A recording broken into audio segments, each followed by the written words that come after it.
За сайн байцгаана уу? Намайг Инх Чарал гэдэг. Би Монгол Улсын их сургуулийн боловсрол судлалын докторант. За эдвэртэй сургалтын арга зүйн сургагч багш байна. За сайн байцгаана уу? Намайг Од Хэрэл гэдэг. Монгол Улсын их сургуулийн боловсрол судлалын докторант, математикийн багш мэргэжилтэй хүн байна.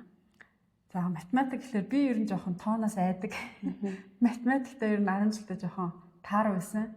Яагаад тэгэхээр мэдгүй одоо манай багш бол ингээд самбарын урд гараад математик заан тэгээ яг ингээд математикаа ойлгодог нэг сайн 2 3 хүүхэдтэй харьцаад ингээд ерөнхийдөө ингээд хичээл өрнөө явцдаг гэсэн. Тэгээд тэдний хооронд юу өрнөж явж байгааг бид нар ойлгохгүй ингээд ер нь хоцрогдолтой хойно ингээд үлдчихдэг. Тийм ч учраас өнөөдрийг хүртэл болохоор би жоохон тоо гэхэлэр нэг юм жоохон айдастай. Тийм байдаг. Тэгээ өнөө үед одоо математикийг заах арга барил ер нь өөрчлөгдсөн үү? Ер нь өөрчлөгдөх хандлага маш их болж эхэлж байгаа. За би өөрөө бас яг чамтай адилхан яг тийм одоо жишээлбэл багш маань гараад самбарт маш их хэмжээний бодлого бодоол нөгөөхөө ингээл уралдаж бодоол яг нөгөө нэг айцтай байсан үгүй л арай тийм биш. Арай нэг нөгөө математикта дуртай сонирхолтой байсан. Гэхдээ тухайн үед зааж исэн сурж исэн аргаараа өөрөө яг ажлын талбар дээр гараад нэлээд олон жил 6-7 жил тэр аргаараа заасан.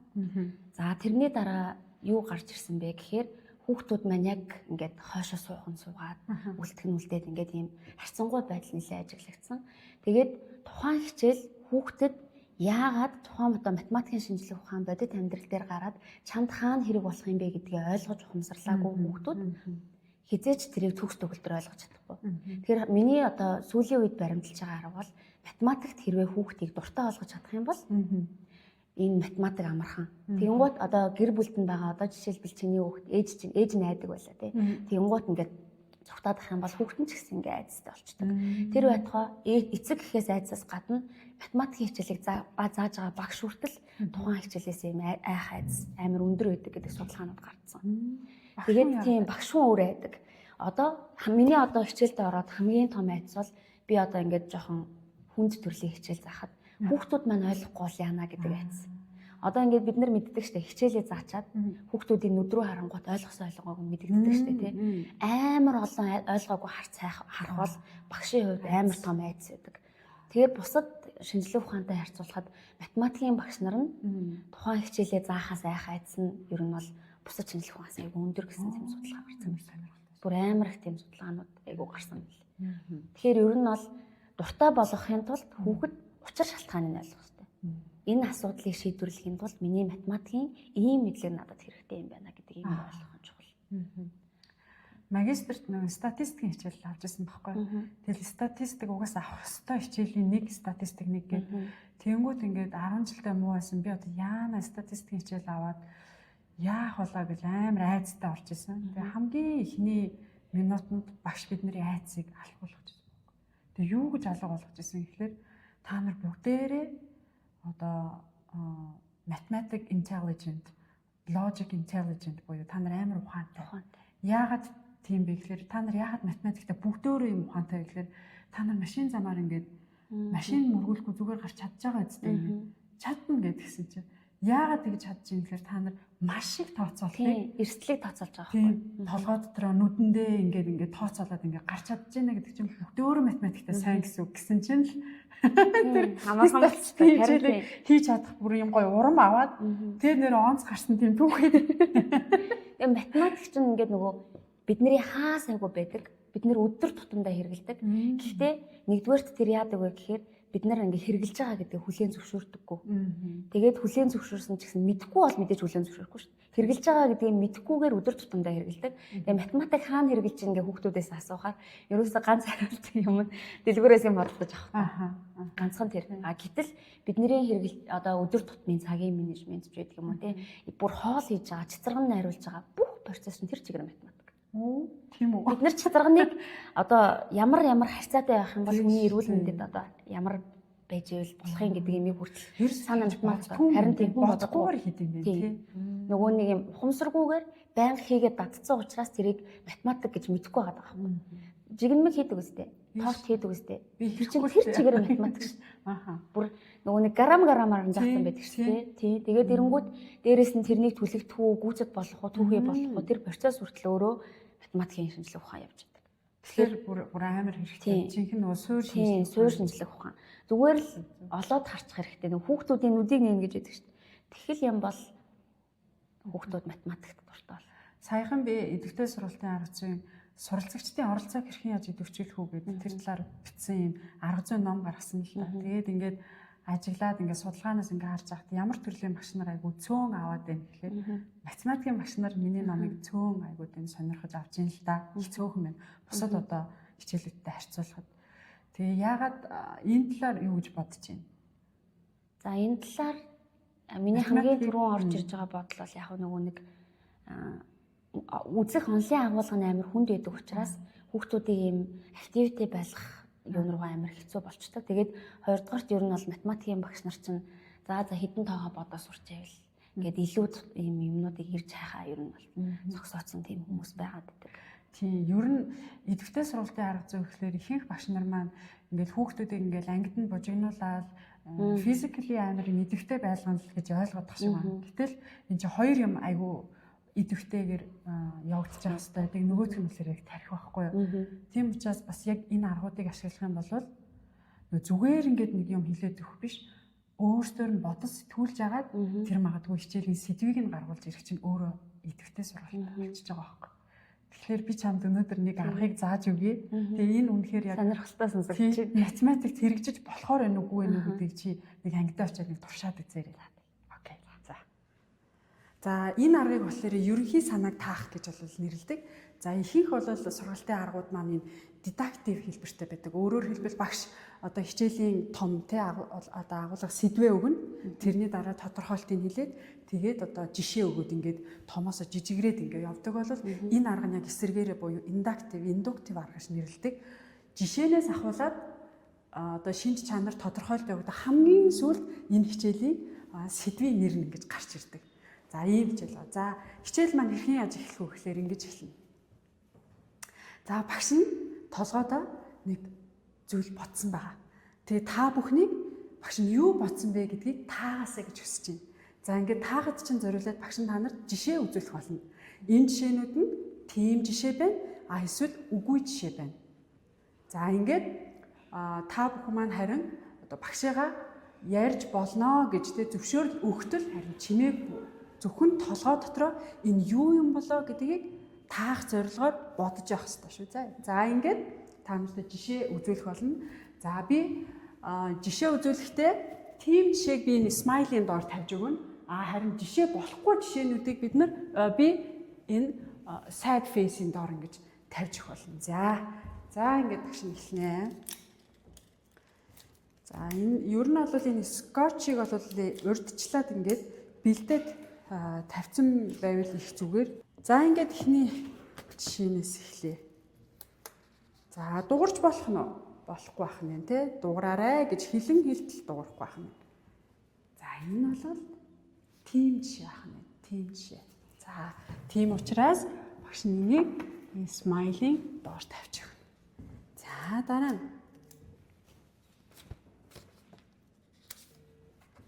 За энэ бас тийм жишээ байх нь. Тийм.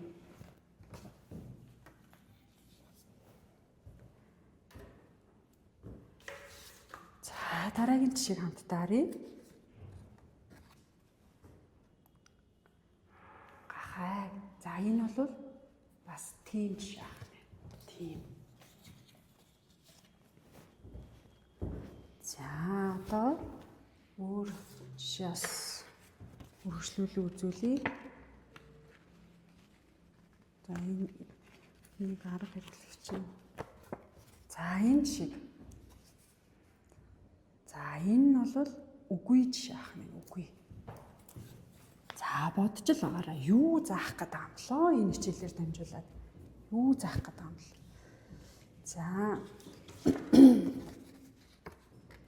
За энэ нэг жишээг харуулъя. За энэ бол тийм жишээ ах нь тийм. За тийм жишээ. За дараагийн жишээг харъя. За энэ бол үгүй жишээ. Үгүй. За үргэлжлүүлээд багш нь дахиад хэд хэдэн жишээ үзүүлнэ. За ингэж үзүүлэхдээ одоо багш нь та нараас хариу үйлдэл авахыг хүсэж байна. За хэрэг та нар тийм гэж бодож байгаа бол эрхийн уруугаа гоцоолгоод үгүй гэж бодож байгаа бол эрхийн уруугаа доош нь харуулад сайн мэдхгүй байна. Одоо болтол эргэлзээд байна гэж байгаа бол зүнээс баруун тишээ эрхийн уруугаа цээжнийхээ урдуур татаарай заа юу. За ингээд үргэлжлүүлээ. За энэ жишээг харахад тийм гэж бодож байгаа бол ингээ эрхийн уруугаа дэшээ. Харин үгүй гэж бодож байгаа бол эрхийн уруугаа доош нь сайн мэдхгүй энэ жоохон эргэлзээтэй байна гэвэл за одоо болтол дуурахгүй байгаа чинь бас сайн байна шүү. За энэ бол үгүй жишээ нэ. За өргөжлүүлээ жишээ харуулхад та нар бас яг саяных шигэ багш та юугаа үзүүлээрэ хариу үйлдэлээ үзүүлээрэ. За тийм. Үгүй. Сайн мэдгүй байна. За энэ бол тийм жишээ. За одоо дахиад 2 3 жишээ үзүүлье гэж бодож байна. За энэ бол ямар жишээ бол буруу явуулчихлаа.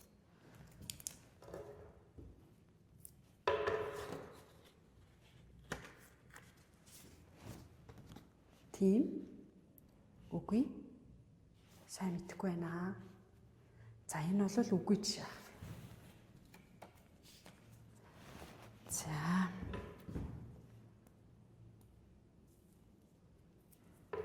За хэд нэг жишээ харнаа. Яа тэгэхээр эргэлзэж байгаа хараахан бас юуг олж хараагүй хүмүүс харагдаад байгаа учраас. За энэ тийм. Үгүй. Сайн мэдхгүй. За энэ бол тийм жишээ. За тэгвэл одоо бүгдээр энэ хэсгийг түрдээ мартчихъя. Энд байхгүй гэдээ болохоор. За зөвхөн энэ тийм жишээнүүдийг бүгдээр хараад багш та энэ тийм жишээнүүдийг ингээ харахад ямар ижил төстэй шинж чанар харагдаж байна багш та эхнээс нь хэлье. За шинж чанар те ямар ижил төстэй шинж чанар харагдаж байна. За эдгээр ямар юм шиг вэ бүгдийг ингээ ажиглаад харахад. За. Сэр нуруутай юм шиг нэ эдгээр бүгдөө. Сэр нуруутай. За сэр нуруутай. Сэр нуруутай. Өшөө ямар шинж тэмдэг ажиглагдаж байна. Ижил төстэй. Бүгдөө төрөөд юугаар хоолдог юм шиг байна. Сүүгээр хоолдог юм шиг байна. Сүүгээр хоолдог. Гэтэл энэ сүүгээр хоолддог юмнууд бас байгаа даа шүү дээ, тийм ээ? Сүүгээр хоолдог. За тэгвэл эндээс бүгдөө тодорхойлт гаргаж ирье. Сэр нуруутай сүүгээр хоолдог амьтдыг бид нар сүүн тижээлтэн гэж нэрлэдэг байна. Сүүн тижээлтэн. За тэгвэл одоо багштай та нар өөрсдөө сүүн тижээлтэй амьтны жишээг хэлтэй. Тэнгүүт ч одоо юу гэдэг те одоо морь хонь гэл ингээл хэлнэ штэ. За эсвэл ахаад багш яах вэ гэхээр жишээнээсээ харуулад асууж болно. За одоо энэ үед яах вэ гэхээр та нар хариулж болно шүү. За одоо ярьж болно.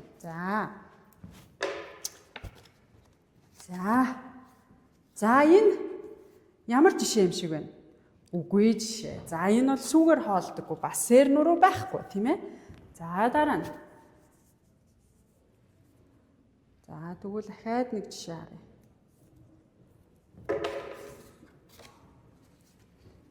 За энэ ямар жишээ юм шиг байна? Энэ сүүн тижээлтэй амт мөн үү? За мөн тийм ээ. Сэр нуруутай дээрээс нь сүүгээр хоолдог, төрөөд ихээ хөхдөг гэсэн. За ийм байна. За тэгвэл ингээд жишээ үзүүлэхэд хамгийн ихний жишээг хараад та нарт ямар бодол төрсөн бэ? Сурвалжчдад бодлоо хэлнэ. За тэгвэл ямар жишээ та нарыг эргэлзэхэд хүргэсэн бэ? Ямар жишээ та нарт яг зөв санааг буюу энэ сүүн тижээлтэн гэдэг санааг олоход ч тусалсан бэ? За энэ хамгийн сүүлийн одоо step явагдаж байгаа. Тэр нь юу вэ гэхээр одоо эргцүүлэн бодох, анализ хийх юм боломжийг олгож байгаа. За ингээд ерөнхийдөө бол хичээл бол тасч байгаа. Ийм харгаа. Энийг математикт хоёлаа хэрэглэж болох уугүй юу? Сайн бодож байгаад ямар хичээлийг заахад хэрэглэж болох вэ гэдгийг хоёлаа яа. За тэгээд яг энэ арга бүх хичээлд хэрэглэгдэнэ гэж бол байхгүй. Хэрэглэгдэж тэгвэл миний хичээлд хэрэглэгдэж болох уу гэдгийг шинжих 5 одоо зүйл байдаг. За тэр нь юу байдаг вэ гэхээр нэгт өөрийн гэсэн нэр томьёотой, онцлог нэр томьёотой. За тэгээд өөрийн гэсэн шинж чанартай, жишээ болох одоо жишээ үгстэй, жишээ болохгүй үгстэй, тэгээд тодорхойлолт гаргаж болох үс байх хэрэгтэй. Хэрэв энэ 5-ыг л заах байгаа хичээл чинь тиклээд болж гэх юм бол энэ аргыг ашиглаад хичээлээ зааж болно гэсэн үг. За саяны арга болохоор ерөнхий санааг таах гэдэг индуктив ийм арга байгаа.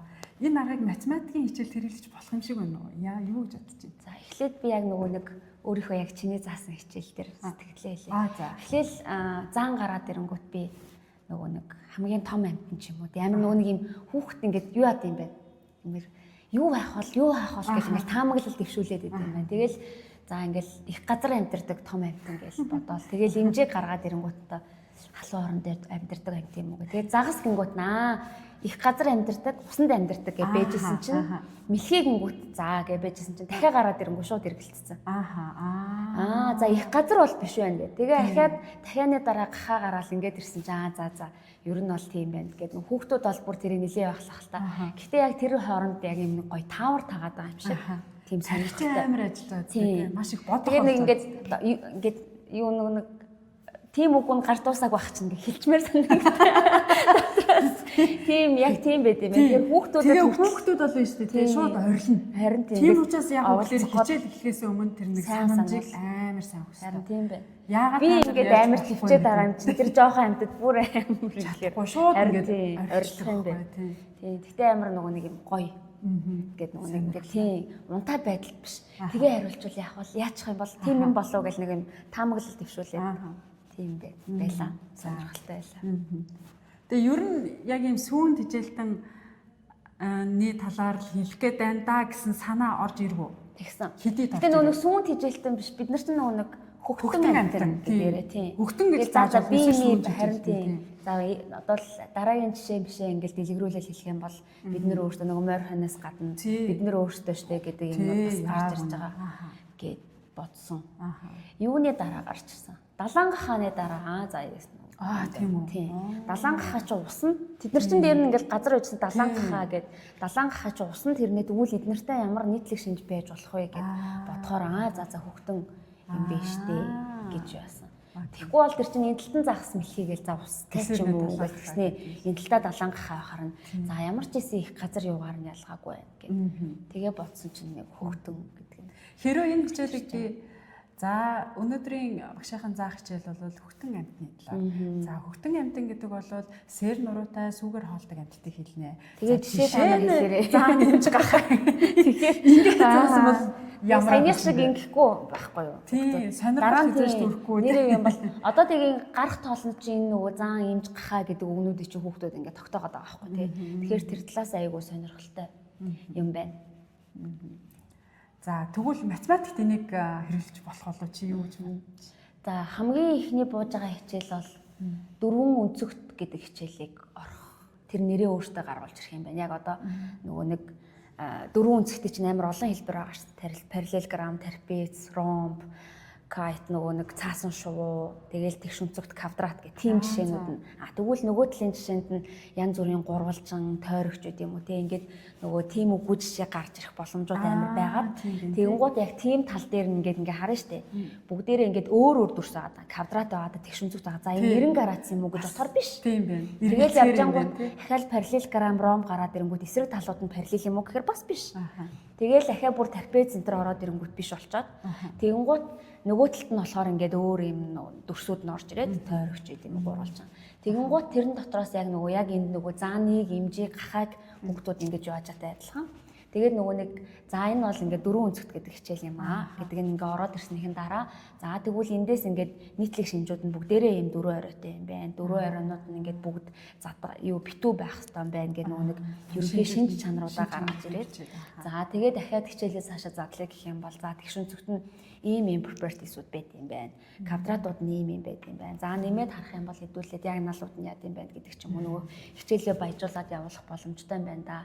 Математик дээр бол яг нөгөө нэг үндсэн ойлголт өгж байгаа хичээл дээр хэрэглэх юм бол илүү амар юм байна. Түүнээс жишээ нөгөө яг бодлогонуудыг тийм үгүй гэж ангилахад жоохон хэцүү шүү дээ тийм. Тэгэл энийг ахлах ангир өргөжүүлээд ирэх юм бол яаж болох вэ? Өгтөргөн бит рүү орох юм бол яах вэ гэдэг ч юм уу тийм. Ингээд орох юм бол сонирхолтой гоё хичээлүүд гарахаар юм байна. Тийм байна уу? За. Тэгвэл ер нь бол идэвхтэй сургалтын арга зүйг бас математикт хэрэгжүүлж болох нэ гэж харж байна тийм. Болж байна. Болохоор саяны хичээл миний математик хичээл нүдэн зураглаа. Ямар гоё. За баярлалаа. Цаг гаргасан баярлалаа. Тэгээд дараа нь бас ахаад нэг өөр аргыг бас математиктай ослуулж ингэж болох нь нэгдэл болох юм дээр. За баярлалаа. За баяртай.